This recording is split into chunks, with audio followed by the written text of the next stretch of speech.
আসসালামু আলাইকুম বন্ধুগণ, কেমন আছো? আশা করি সবাই ভালো আছেন। আমিও আলহামদুলিল্লাহ আল্লাহর রহমতে ভালোই আছি। বন্ধুগণ, আজকে একটা নয়া টপিক লইয়া হাজির হয়েছি আপনাদের জন্য। টপিকটা হলো যে কিভাবে আল্লাহর প্রিয় হওয়া যায়। আর বন্ধুগণ, টপিকটা জানার আগে আমার চ্যানেলটা দয়া করে subscribe and like, comment, share করবেন। তো চলো জানা যাক টপিক হলো যে আইয়ুবিন নামাজ কিভাবে পড়তে হয় আর পড়লে কি হয়।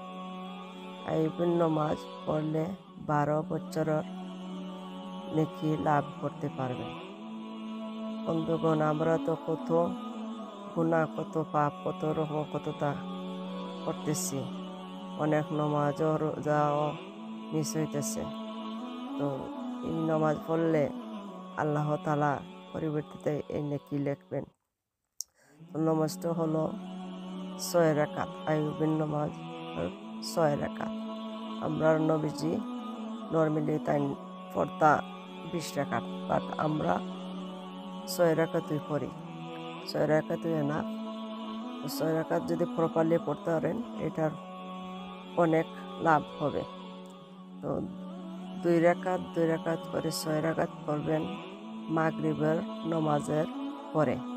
মাগরিবের ফরজ 3 রাকাত, সুন্নত 3 রাকাত পড়ার পরে 2 রাকাত করে 6 রাকাত পড়বেন।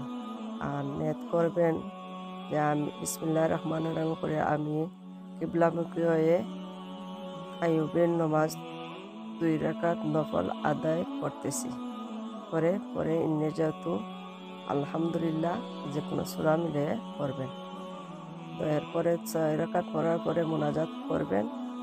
এরপরে হলো যে মাগরিবের যে 2 রাকাত নফল যদি আপনারা পড়তে চান পড়তে পারবেন, আর নাও যদি পড়েন এটাই কোনো গুনাহ হবে না। তো বন্ধুগণ, এই